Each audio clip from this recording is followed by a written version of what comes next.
Bam. Et c'est Buddy Holly avec ce classique Peggy Sue. Viva Plus, il est 10h30. Le plaisir d'accueillir comme chaque mardi à cette heure-ci celle qui est chroniqueuse radio, qui est journaliste santé avec sa page Impact Santé, qui est réalisatrice de documentaires. Mathilda Ancora est avec nous. Bonjour. Bonjour Mathilda. Ça va bien Mathilda? Ancora. Ça veut dire quoi encore? Ça veut dire encre de bateau. Ah, d'accord. En italien, évidemment. Je suis d'origine italienne. Bien sûr. Alors, Mathilda, si vous êtes avec nous sur Viva Plus, c'est pour nous proposer quelque chose qui va nous faire du bien. On va réfléchir un tout petit peu, mais pas trop, mais surtout se sentir bien. C'est la minute positive de Mathilda. On vous écoute, Mathilda. Oui, la minute positive, ou comme je l'ai déjà dit, voir le verre à moitié plein.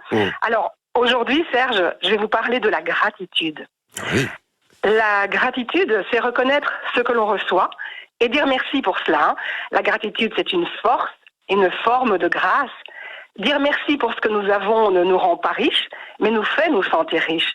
Et cet état, justement, nous met dans une énergie positive.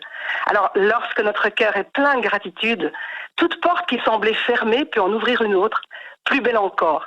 Et pour vous illustrer cela, je vais vous lire, Serge, un petit conte zen. Oui. Ah, ok. D'accord. On écoute. Renjitsu était en pèlerinage. Arrivée à un village au coucher du soleil, elle se mit en quête d'un logement pour la nuit. Mais les villageois lui fermèrent leurs portes. Il devait, certainement, s'agir de bouddhistes traditionnalistes qui ne voulaient pas qu'une femme zen séjourne chez eux. Ils la chassèrent hors du village. La nuit était froide.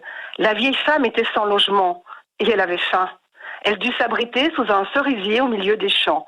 Il faisait vraiment froid et elle ne pouvait pas dormir. De plus, l'endroit était dangereux. Il y avait des animaux sauvages. Dans la nuit, elle se réveilla transie et vit un ciel. Dans le ciel de cette nuit de printemps, le cerisier en fleurs, complètement épanoui, riant au clair de lune. Submergée par cette beauté, elle se leva et fit une révérence en direction du village.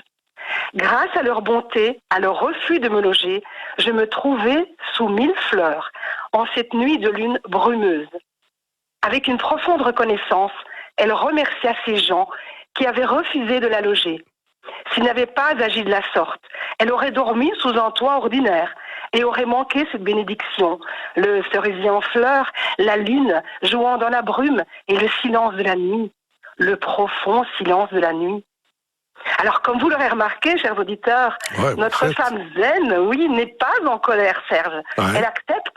Ouais. Et non seulement elle accepte, elle remercie. Mais elle remercie, elle accueille, effectivement, et elle se sent reconnaissante.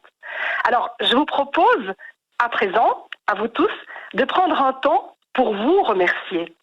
Dites merci à toutes les belles qualités qui font partie de vous. Dites merci à votre capacité à vous adapter aux circonstances difficiles que nous vivons. Dites-vous merci. Et peut-être, vous sentirez dans votre cœur un peu de joie, celle de vivre et d'être là. Dites-vous merci pour toutes ces belles choses que vous avez accomplies jusqu'à présent. Quant à moi, je terminerai en vous disant merci. Merci d'être là. Merci parce que si vous m'écoutez et que je vous parle, c'est que nous sommes tous vivants. Gratitude pour la vie qui nous habite. Je vous souhaite une journée fleurie de merci. Merci Serge. Oh, écoutez, merci, mais merci Mathilda et merci à vous toutes et à vous tous d'être sur Viva Plus. Mais c'est sympa. Merci Mathilda. À la semaine prochaine. Merci, à la semaine prochaine.